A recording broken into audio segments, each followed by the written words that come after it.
नमस्कार साथियों, स्वागत है आपके अपने चैनल ब्लैक कमांडो डिटेल में। साथियों, हम यूनिट एंड मेजरमेंट पढ़ रहे हैं और इसमें हम तमाम जो फिजिकल क्वांटिटी है वो सब के बारे में गहराई से अध्ययन कर रहे हैं। एकदम पूरा जीरो से लेके हम हाई लेवल तक जा रहे हैं ताकि किसी को किसी भी प्रकार के इस चैप्टर में दिक्कत ना आए। तो साथियों, हम 29 तक बात कर चुके थे। अब हम आगे बात करते हैं कि इसके आगे क्या है। हमने घूर्णन गति से संबंधित बहुत सारे ड्राइव यूनिट को पढ़े थे, जिनमें से हमने कोणीय वेग के बारे में पढ़ते थे, कोणीय विस्थापन, कोणीय त्वरण, बल आघूर्णन, ये सब के बारे में हमने पिछले क्लास में पढ़े थे। आज हम उसे घूर्णन गति से ही आगे रिलेटेड हम कुछ और पढ़ते हैं जो कि बच गया था। जैसे कि हमको 29 तक बात कर चुके हैं। 30 नंबर में हम बात करते हैं मास ऑफ इनर्शिया के बारे में। Mass of inertia, mass of inertia इसको बोलते हैं जड़त्व आघूर्ण।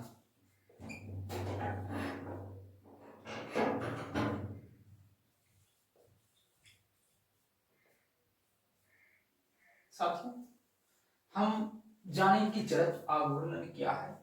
तो मान लो कोई घूर्णी पिंड है, जो कोई पिंड घूम रहा है, तो उस पिंड जब घूम रहा है तो एक ऐसे उस पर विरोधी बल कार्य करता है, विरोधी कुछ कारक काम करता है जो कि उसके क्या करते हैं, घूर्णन गति को क्या करते हैं, विरोध करता है। और उसी का जो माप है उसी को हम बोलते हैं मास ऑफ इनर्शिया, जड़त्व आघूर्ण।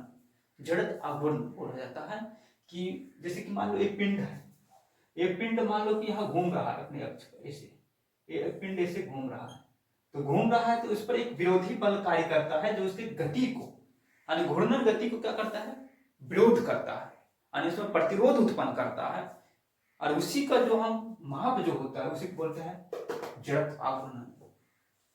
तो ये किस पर डिपेंड करेगा, डिपेंड करेगा कि उस घूर्णी वस्तुओं के मास पर, कि वो जो वस्तु मेरा घूम रहा है, वो जो पिंड मेरा घूम रहा है उसका द्रव्यमान क्या है, वो डिपेंड करेगा उसकी त्रिज्या पर कि उसका रेडियस क्या है। हाँ, और इसी दोनों पर डिपेंड करेगा मेरा मास ऑफ इनर्शिया।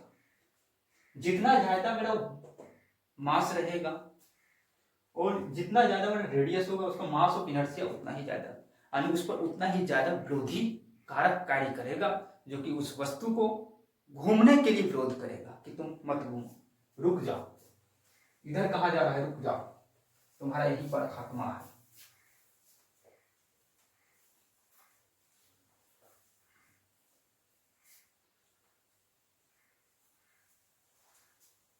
तो हम क्या लिखेंगे, किसी पिंड के घूर्णन, यहां लिखेंगे किसी पिंड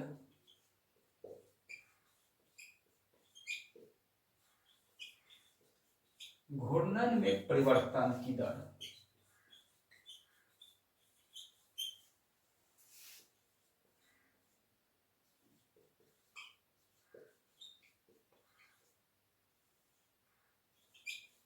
की माप को उस पिंड का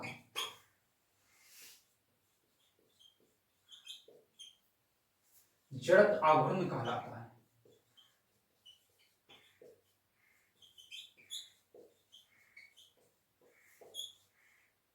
जड़त्व आघूर्ण उस पिंड के द्रव्यमान एवं, यानी जड़त्व आघूर्ण जो होता है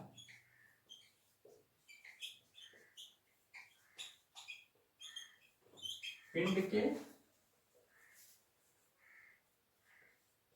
के द्रव्यमान एवं त्रिज्या पर निर्भर करता है।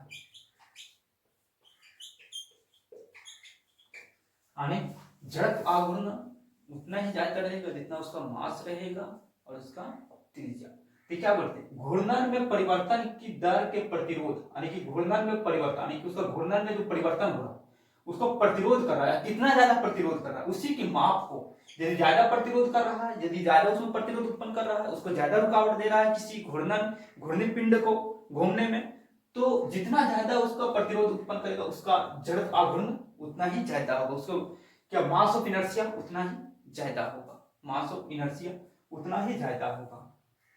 हम जानते हैं कि जिस एक होता है कि जड़त्व। जड़त्व क्या है, तो हम बात करते हैं जड़त्व। तो जड़त्व जितना ज्यादा मास होगा जड़त्व उतना ही ज्यादा होगा। जिसके मान लो कि एक 5 केजी पत्थर है और एक 10 केजी का पत्थर है, 10 केजी का पत्थर था। हम बोलेंगे कि जड़त्व किसका ज्यादा होगा, बोलेंगे जड़त्व किसका ज्यादा होगा, तो बोलेंगे जड़त्व किसका ज्यादा होगा, 10 केजी का पत्थर का जड़त्व ज्यादा होगा। क्यों, क्योंकि इसका मास ज्यादा होगा। जिसका मास जितना होगा ज्यादा, जिसका द्रव्यमान जितना ज्यादा होगा उसका जड़त्व उतना ही ज्यादा होगा। और इस जड़त्व को हम इस जड़त्व का यूज करेंगे घूर्णी गति में। यदि हम इस जड़त्व को घूर्णी गति में यूज करें तो उसको हम बोलेंगे जड़त्व आघूर्णन। यानी वो क्या करता है, जड़त्व को ना जड़ के रूप में उसको रखने का प्रयास करता है कि तुम जड़ा रहो, जड़ के रूप में कार्य करो। और यदि हम जड़त्व आघूर्णन की बात करते हैं, इसको हम डिनोट करते हैं आई से। किससे डिनोट करते हैं, आई से। तो आई बराबर क्या होता है, M R square, M R square. ये मेरा है जड़त्व आघूर्णन की फॉर्मूला, जड़त्व आघूर्णन की फॉर्मूला। आई क्या करता है, जो यहाँ पर आई डिनोट कर रहा है, आई डिनोट कर रहा है मास ऑफ इनर्शिया। ये किसको डिनोट कर रहा है, mass of inertia, mass of inertia. और एम किसको डिनोट कर रहा है, क्या बोला, mass of object, mass of object. यानी वैसे ऑब्जेक्ट यानी पिंड की मास जो घूम रहा है, घूर्णी गति कर रहा है। और आर माने रेडियस ऑफ ऑब्जेक्ट, ये किसको डिनोट कर रहा है, रेडियस ऑफ ऑब्जेक्ट, ऑब्जेक्ट के रेडियस को। यानी कि हमने यहाँ पर एक चीज देखा कि इनर्शिया डायरेक्टली प्रोपोर्शनल होता है मास के और किसका, रेडियस के। यानी कि मास जितना ज्यादा होगा इनर्शिया उतना ही ज्यादा होगा, और रेडियस जितना ज्यादा होगा उसका इनर्शिया भी उतना ही ज्यादा होगा, उसका जड़त्व आघूर्णन उतना ही ज्यादा होगा। यदि हम इसका यूनिट की बात करें तो हम इसको यूनिट कैसे निकालेंगे, तो इसका यदि यूनिट निकालें तो यूनिट कैसे निकालें, मास को हम क्या निकालते हैं, केजी में, किलोग्राम। मास के लिए यूनिट क्या होगा, किलोग्राम। और रेडियस के लिए, रेडियस का मीटर यानी केजी मीटर स्क्वायर। ये यूनिट हुआ किस में, एसआई एमकेएस पद्धति में, एसआई एमकेएस पद्धति में। यदि हम इसको सीजीएस पद्धति में लिखें, ये एमकेएस एसआई पद्धति में हो, यदि हम इसको सीजीएस पद्धति में लिखें तो सीजीएस में इसका यूनिट क्या हो जाएगा, किलोग्राम का क्या हो जाएगा, ग्राम। और मीटर स्क्वायर क्या होगा, centimetre square, gram centimetre square. ये हो गया मेरा सीजीएस यूनिट। यानी कि किलो को किसमें, एम का मतलब मीटर, के माने किलोग्राम, और एस का मतलब सेकंड। यहां से सेंटीमीटर, ग्राम और सेकंड। यानी जो मीटर में उसको सेंटीमीटर में चेंज कर दो, जो किलोग्राम में उसको ग्राम में चेंज कर दो, सेकंड का सेकंड, वो तो चेंज नहीं होगा। ये दोनों जगह पर सेम चीज है। यदि हम इसकी डायमेंशन की बात करें तो डायमेंशन क्या होगा, यदि हम इसका डायमेंशन की बात करें, डायमेंशन की यदि हम बात करते हैं, इसका डायमेंशन क्या होगा, तो देखो ये क्या होगा, ये मास है, मास के लिए एल एम, और रेडियस को किस में मापा जाए, लेंथ में, तो एम एल स्क्वायर। और टी है क्या यहाँ पर, नहीं, एम एल स्क्वायर टी पर पावर माइनस टी पर पावर जीरो, सॉरी माइनस में टी पर power zero, M L square T पर पावर जीरो। ये मेरा हुई डायमेंशन। हमने बात कर ली मास ऑफ इनर्शिया, जड़त्व आघूर्णन। जड़त्व के बारे में हम जानेंगे, जड़त्व किसका ज्यादा होगा, जिसका मास ज्यादा होगा उसका जड़त्व ज्यादा होगा। हमने जड़त्व आघूर्णन के बारे में बात करें कि ये क्या होता है, किसी घूर्णी पिंड का घूर्णन में परिवर्तन का क्या करता है, विरोध करता है। आगे हम बात करते हैं एंगुलर मोमेंटम की बात कर लेते हैं। हम बात कर लेते हैं आगे क्या चीज का, एंगुलर मोमेंटम।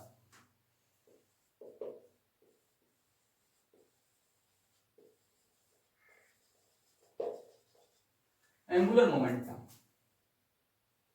कोणीय संवेग।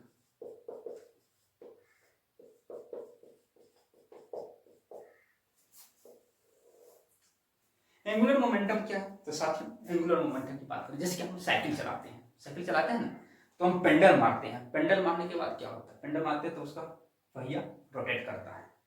अब मान लो कि पेंडल मारते हैं, अब एक अचानक देखिए पेंडल मारने के कारण उसका पहिया रोटेट करता है, रोटेट करता है। यानी कि वहां क्या हो रहा है, मोमेंटम में रहेगा एंगुलर, यानी कि वो रोटेट कर रहा है पहिया किस में, वर्तुल गति में, यानी घूर्णन गति में, यानी कि कैसा, वृत्ताकार गति में रोटेट कर रहा है, यानी घूर्णी गति में रोटेट कर रहा है। अब सपोज दैट मान लो कि इसमें हम ब्रेक लगाए, इसी कारण से हम क्या होता है, साइकिल खड़ा हो जाता है। जैसे कि साइकिल तक खड़ा हो जाता है, हम आसानी से सीधे में चल लेते हैं। क्यों, क्योंकि हम जब पेंडल मारते हैं तो उसका जो पहिया है वो क्या करता है, रोटेट करता है, घूर्णी गति में रोटेट करता है। उस दौरान क्या होता है, मेरा मोमेंटम जो होता है उसका पहिया का कंजर्व हो जाता है, उसका मोमेंटम क्या होता है, कंजर्व हो जाता है और हम गिरने से बचते हैं।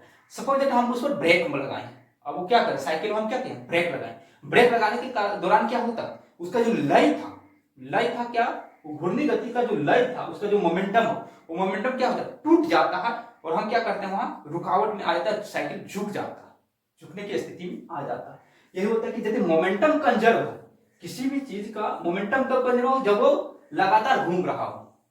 लगातार जब कोई पिंड घूम रहा है तो हम बोलेंगे कि उसका मोमेंटम कंजर्व है। अच्छा, एंगुलर मोमेंटम दो प्रकार का होता है, दो प्रकार के पिंड के बारे में बात करें। एक ऐसे पिंड जो पॉइंट ऑब्जेक्ट है ना, और एक ऐसे पिंड जो एक्सटेंडेड है, माने कहीं लटका हुआ है। तो यहाँ दो कंडीशन में एंगुलर मोमेंटम को हम यदि फाइंड करेंगे तो दो कंडीशन में हम इसको ले सकते हैं। एक ऐसा जो कि पॉइंट पिंड है, पॉइंट ऑब्जेक्ट है, और एक होता है एक्सटेंडेड ऑब्जेक्ट, एक्सटेंडेड ऑब्जेक्ट। मान लो कि ये वाला मेरा है, ये कौन सा है, दीर्घ वृत्ताकार पथ है।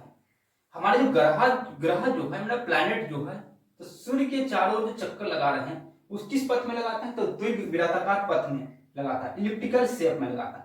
मान लो कि ये यहाँ पर इसका सेंटर, यहाँ पर कोई को पॉइंट ऑब्जेक्ट है, ये क्या करेगा, इस ऑब्जेक्ट का मान लो कोई मास होगा, ये ऑब्जेक्ट है, इसका कोई मास होगा और किस कोई वेलोसिटी इसके साथ क्या करेगा, इसके चारों ओर रोटेट करेगा, और इसका कोई रेडियस होगा, इसे करके इसका कोई माना रेडियस है, ऐसा रेडियस है ना।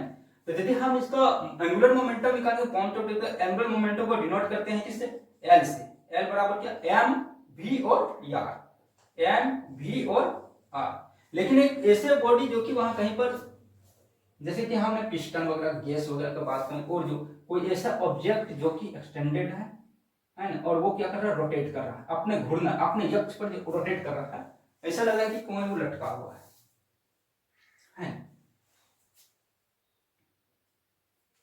अब मान लो इसके लिए यदि हम एंगुलर मोमेंटम निकाल रहे हैं तो इसका के लिए क्या होगा, आई ओमेगा। आई का मतलब अभी हम पढ़े क्या था, मास ऑफ इनर्शिया, और ओमेगा पहली क्लास में हम पढ़ चुके हैं। ओमेगा का मतलब क्या होता है, ओमेगा का मतलब होता है एंगुलर वेलोसिटी, यानी कि वो एंगुलर वेलोसिटी के साथ अपने अक्ष पर क्या कर रहा है, वो रोटेट कर रहा है, और जिसका क्या है, कोई एक मास है। उस दौरान हम यदि हम एंगुलर मोमेंटम यदि निकालना चाहेंगे तो आई इंटू ओमेगा होगा, आई इंटू ओमेगा होगा। ये क्या होगा, पॉइंट ऑब्जेक्ट किसी पिंड के, यानी कि कोई भी पॉइंट के रोटेट कर रहा है, चारों ओर क्या कर रहा है, रोटेट कर रहा है। उस कंडीशन में हम एंगुलर मोमेंटम किससे निकालें, एल बराबर एम वी आर से।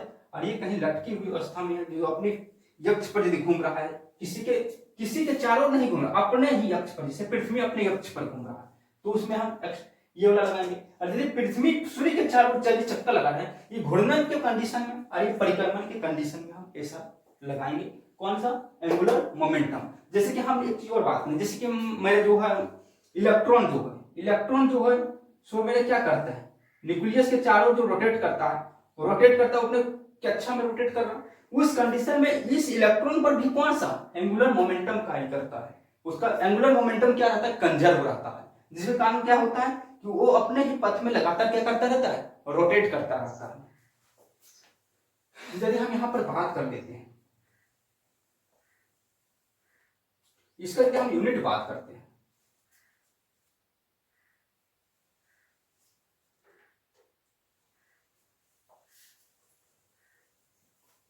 यदि हम यहाँ पर यदि इसका यूनिट हम बात करें यहाँ पर, तो इसका यदि यूनिट को बात करें, कौन सा यूनिट होगा, मोमेंट मास ऑफ इनर्शिया, और ये ओमेगा अपने क्या होगा, एंगुलर वेलोसिटी। एंगुलर वेलोसिटी क्या हुआ कि थीटा बटे, हमने आगे बताया थीटा बटे एस टी, थीटा बटे टी, यानी change in displacement with respect to time, इसी को हम बोलते थे ओमेगा, है ना। तो रेडियन पर सेकंड, और इसका क्या था अभी हम निकालें, आई बराबर एम आर स्क्वायर, आई बराबर एम आर स्क्वायर, एम ना केजी मीटर स्क्वायर, और इसका यूनिट है KG metre square radian per second, KG metre square radian per second, KG metre square radian per second, यानी लटकी हुई बॉडी के लिए। यदि हम यहाँ पर इस कंडीशन में इसका हम यूनिट निकालना चाहेंगे तो इसका यूनिट क्या होगा, मास के लिए किलोग्राम, वेलोसिटी का मीटर पर सेकंड और रेडियस के लिए मीटर, यानी यदि हम इसको और मल्टीप्लाई करें मीटर मीटर मीटर स्क्वायर यानी केजी मीटर स्क्वायर पर सेकंड, केजी मीटर स्क्वायर पर सेकंड, यानी कि दोनों यूनिट होता है किसके लिए, एंगुलर मोमेंटम के लिए। दोनों यूनिट का हम दोनों यूनिट की बात कर रही है, एंगुलर मोमेंटम की हम दोनों यूनिट की बात कर रहे हैं। यदि हम इसका डायमेंशन फार्मूला को निकालेंगे तो हम आसानी से सीखें, केजी यानी कि मास, केजी किसके लिए है, मास के लिए, एम एल स्क्वायर टी पर power minus one, M L square T पर power minus one, M L square T पर पावर माइनस वन। आगे हम बात करते हैं एंगुलर मोमेंटम कोणीय संवेग के बारे में हम बात करेंगे। इसका डायमेंशन फार्मूला यदि निकालेंगे, डायमेंशन यदि हम डायमेंशन फार्मूला को निकालें तो हमने क्या बताया, एल बराबर क्या था, एम वी आर, अरे भी एम क्या है, एम का मास, वी वेलोसिटी, आर रेडियस। तो वी मेरा वेलोसिटी, वेलोसिटी बराबर क्या था, वेलोसिटी मेरा कौन सा क्वांटिटी है, फिजिकल क्वांटिटी। तो हम बोलेंगे ये कौन सा क्वांटिटी है, डिराइव्ड है ना, फंडामेंटल टर्म नहीं, इसको डिराइव करना पड़ेगा। तो वेलोसिटी बराबर क्या होता है, वेलोसिटी बराबर क्या होता है, विस्थापन को कैसे समझ, एस बटे टी, एस बटे विस्थापन, यानी इसको हम विस्थापन को लंबाई में माप सकते हैं, यानी लेंथ, एल बाय टी, यानी एल बाय टी, यानी इसका हम क्या, इसका एम एल टी पर पावर माइनस वन, यानी किसका यदि हम निकल एल टी पर पावर माइनस वन होगा। और रेडियस को इसको किस में मापते हैं, लंबाई में, एल में। यदि हम इसको और ज्यादा सॉल्व करेंगे तो एम एल स्क्वायर टी पर पावर माइनस वन, ये मेरा हो गया इसका डायमेंशन फार्मूला। तो हमने तमाम फिजिकल क्वांटिटी का डायमेंशन फार्मूला निकालने सीख गए हैं, किससे निकाला जाता है, उसका यूनिट कैसे निकाला जाता है। हमको सबका यूनिट याद रखना हमारे लिए बहुत ही ज्यादा क्या होगा, डिफिकल्ट होता है। इसलिए क्या करते हैं, हम हर एक फिजिकल क्वांटिटी का यूनिट निकालने के लिए हम सीखे हैं। प्रीवियस जब जितना भी क्लास हुआ है उनमें से हम एकदम छोटे छोटे से चले हुए, बेसिक से एकदम पूरा निकालने सीखे हैं कि कैसे यूनिट किसी का निकाला जाता है। हमने पहले 7 फंडामेंटल यूनिट की बात की कि 7 फंडामेंटल जो यूनिट है, इसी से हम जो है जो अन्य जितना भी है सब यूनिट को हम डिराइव करेंगे, उससे हम निकालेंगे। हम ये सब निकालने के लिए सीख चुके हैं।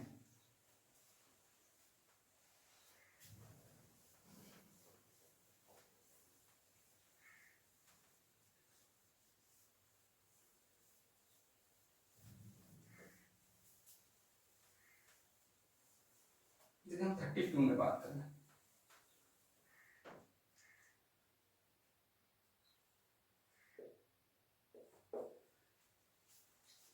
हमने बात कर ली है जितना भी वर्तुल गति था, घूर्णन गति था, लगभग बहुत सारे फिजिकल क्वांटिटी के बारे में बात कर ली।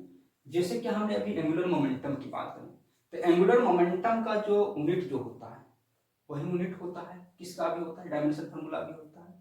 आगे हम बात करेंगे, उसका एक डायमेंशन फार्मूला होता है प्लांक कांस्टेंट का, प्लांक कांस्टेंट का भी डायमेंशन फार्मूला लगभग वही होता है। यदि हम बात करें फोर्स, ये क्या बोलते हैं, ग्रेविटेशनल फोर्स के बारे में बात करते हैं, ग्रेविटेशनल फोर्स यानी ग्रेविटेशनल कांस्टेंट के बारे में बात करते हैं, ग्रेविटेशनल कांस्टेंट। अब हम ग्रेविटेशनल से कुछ यूनिट को देखते हैं कि ग्रेविटेशनल में कौन सा यूनिट लागू होता है, कौन सा उसमें से और जो है सब फिजिकल क्वांटिटी है। तो हम यहाँ पर ग्रेविटेशनल कांस्टेंट की बात करें,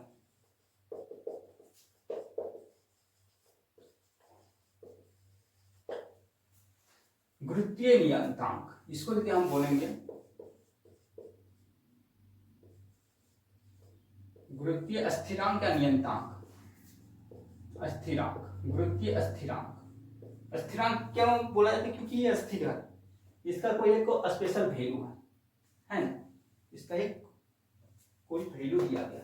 हम ग्रेविटेशनल स्थिरांक कैसे निकालें, ग्रेविटेशनल कांस्टेंट कैसे, इसको किससे सूचित किया जाता है, तो इसको कैपिटल जी से सूचित किया जाता है, कैपिटल जी से सूचित। इसका मान किसने परिकलित किया था, हेनरी क्वेंडिस ने परिकलित किया था, जी का वैल्यू को परिकलित किया था हेनरी क्वेंडिस ने।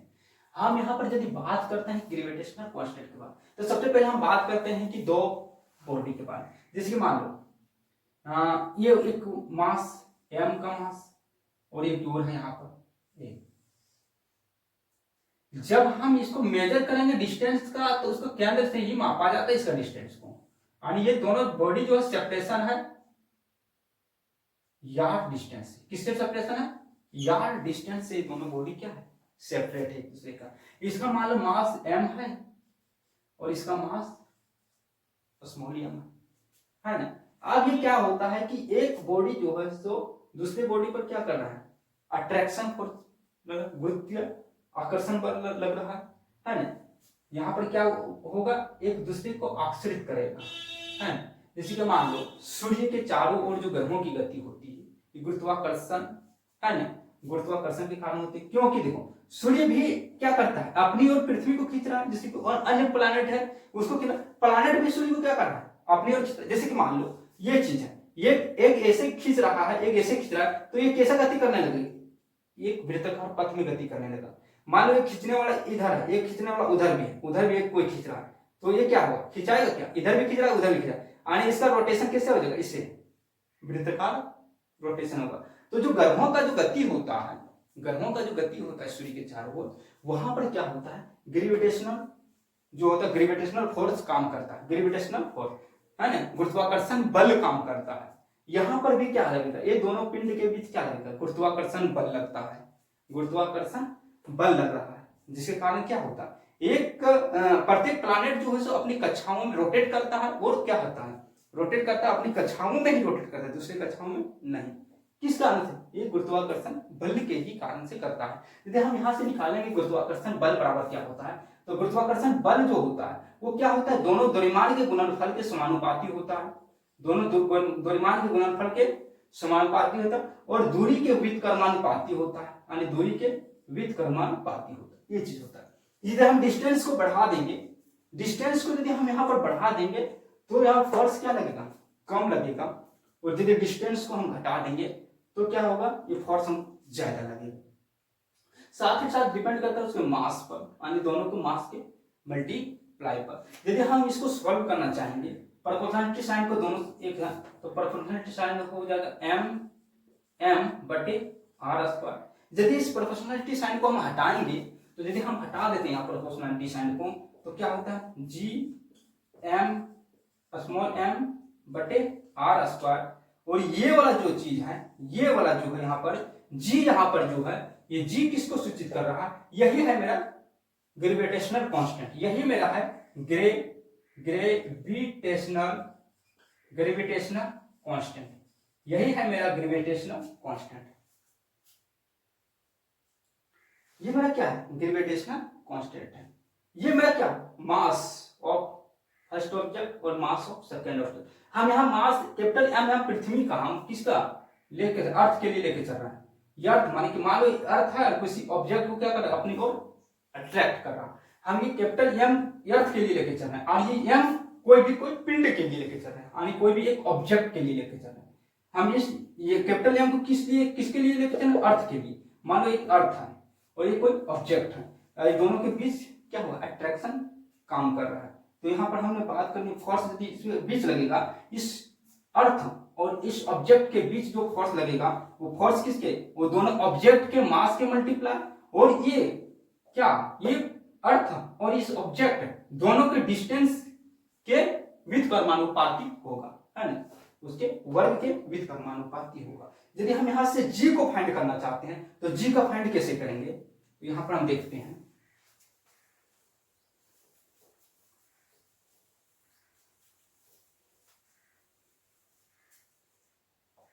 यदि हमने क्या करा? F बराबर g m बटे r स्क्वायर। ये देखो यहाँ पर ये जैसे है, ये क्या है? ये डिवीजन के रूप में है, ये इधर आकर मल्टीप्लाई होगा, और ये क्या होगा? क्रॉस यदि मल्टीप्लाई करेंगे ये नीचे आ जाएगा, ये कहाँ चलेगा? ऊपर, और यहाँ पर g बच जाएगा, यानी g बराबर क्या होगा? f r square divide by capital M बटे स्मॉल m। यहाँ पर g मेरा निकल गया। यदि हम इसके यूनिट की बात करें कि g का यूनिट क्या होगा, तो हम यहाँ से g का यूनिट, यानी कैपिटल G का यूनिट की बात करें, तो g का यूनिट क्या होगा? देखो हम यहाँ पर यूनिट की बात करते हैं कि इसका यूनिट क्या होगा। तो देखो फोर्स के लिए क्या होगा? न्यूटन, पहले पढ़ चुके ना फोर्स के लिए। और रेडियस किस में मापेंगे? मीटर में, रेडियस लंबाई है, तो न्यूटन मीटर स्क्वायर। अच्छा ये क्या है? मास है, मास को किस में मापेंगे? केजी में, ये है केजी, और ये इसके भी मास को किस में मापेंगे? केजी में। तो क्या होगा?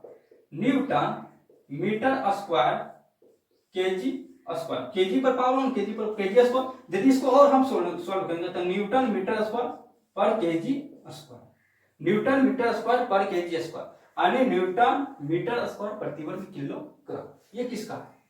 ये किसका यूनिट हुआ? ये मेरा हुआ कैपिटल जी का यूनिट हुआ, और ये ग्रेविटेशनल कांस्टेंट का यूनिट होगा न्यूटन मीटर स्क्वायर प्रति वर्ग किलोग्राम। यदि हम इसको सीजीएस के रूप में कन्वर्ट करना चाहेंगे तो क्या होगा? न्यूटन के लिए क्या होगा? ये कौन सा यूनिट है? एमकेएस की पद्धति में, एमकेएस एसआई पद्धति में, एमकेएस के रूप में, क्योंकि एमकेएस और एसआई दोनों क्या है? सेम है। यानी कि एसआई यूनिट को जो ड्राइव किया गया, एसआई यूनिट को जो लिया गया है, कहां से लिया गया? इस एमकेएस से ही लिया गया है, इस एमकेएस से ही एसआई यूनिट को लिया गया है। यदि हम सीजीएस की बात करें, सीजीएस, यदि हम यहाँ सीजीएस में बात करें तो सीजीएस में इसका यूनिट क्या है? न्यूटन। इसको क्या होगा? डाइन सेंटीमीटर स्क्वायर और प्रति वर्ग किलोग्राम।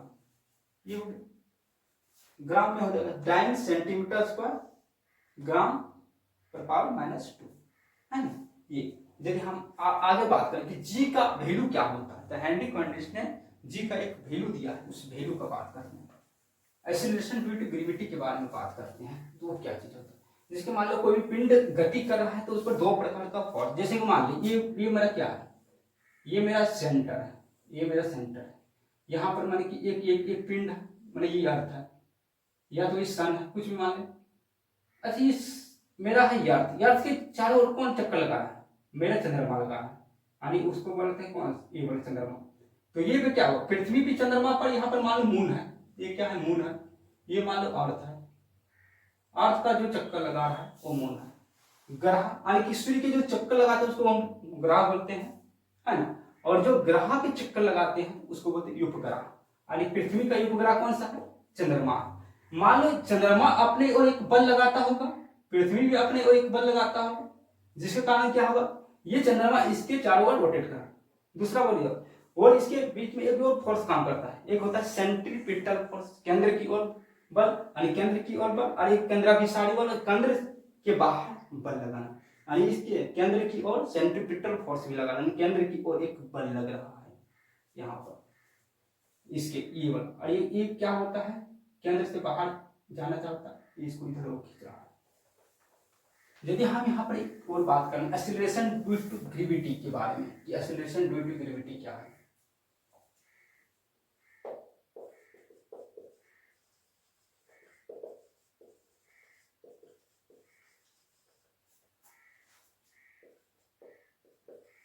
इसको स्मॉल जी से सूचित किया जाता है। इसका यूनिट क्या होगा? तो हमने क्या बोलते हैं? ये भी एक प्रकार का क्या है? एक्सीलरेशन होगा, एक्सीलरेशन। हमने एक्सीलरेशन का यूनिट पढ़ चुके हैं कि एक्सीलरेशन का क्या यूनिट होता है। एक्सीलरेशन का यूनिट हम पढ़ते हैं मीटर पर सेकंड स्क्वायर, यानी एक्सीलरेशन का यूनिट होता है मीटर पर सेकंड स्क्वायर। तो एक्सीलरेशन ड्यू टू ग्रेविटी, इसका भी यूनिट क्या होगा? मीटर पर सेकंड स्क्वायर होगा।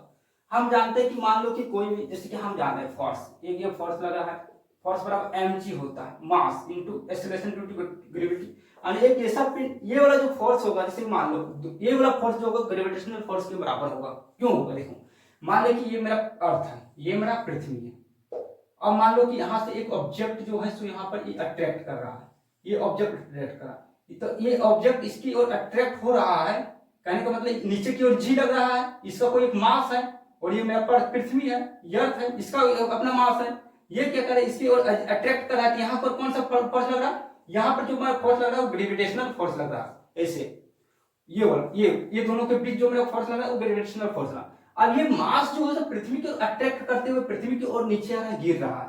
तो इस कंडीशन में यहाँ पर इस पर जो फोर्स लगेगा, इस पर लगेगा फोर्स बराबर mg लगेगा।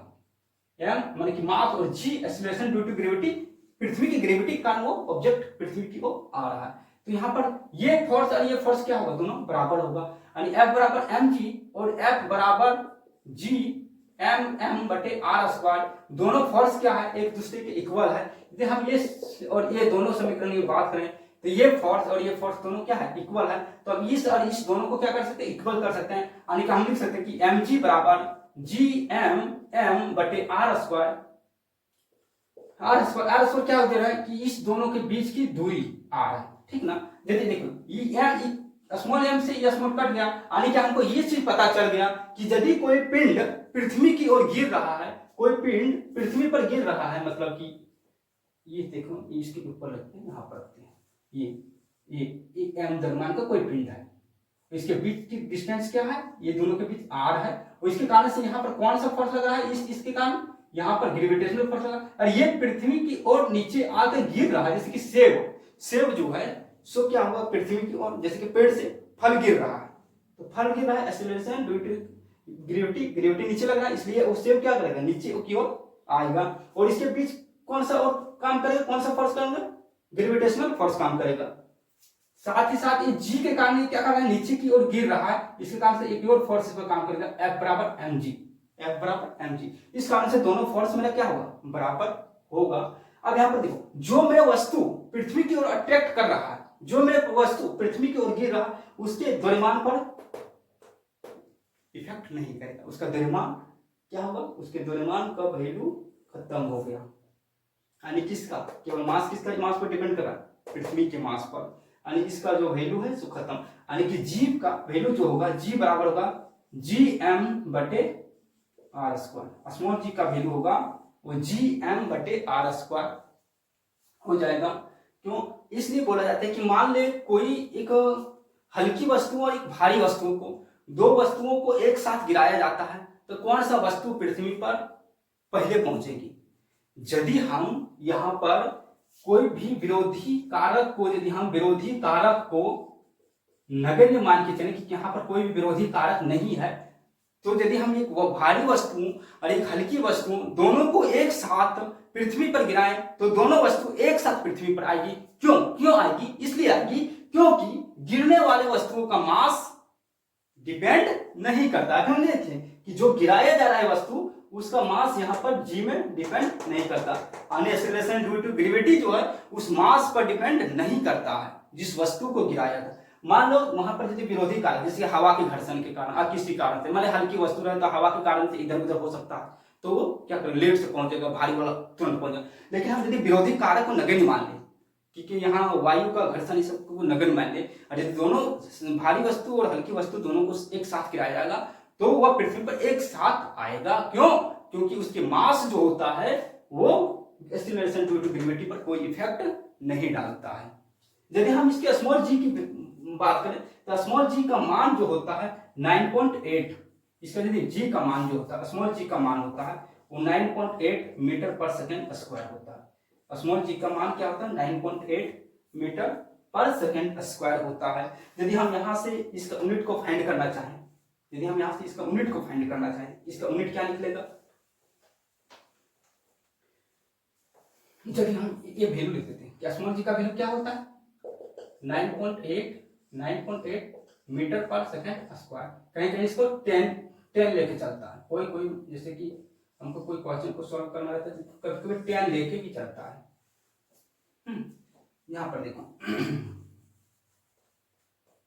यदि हम इसका यूनिट को लिखें, यूनिट कैसे होगा, तो हमने कैपिटल जी का यूनिट क्या, न्यूटन मीटर स्क्वायर पर केजी स्क्वायर, ये था, ये मास है, इसका भी क्या होगा, केजी होगा।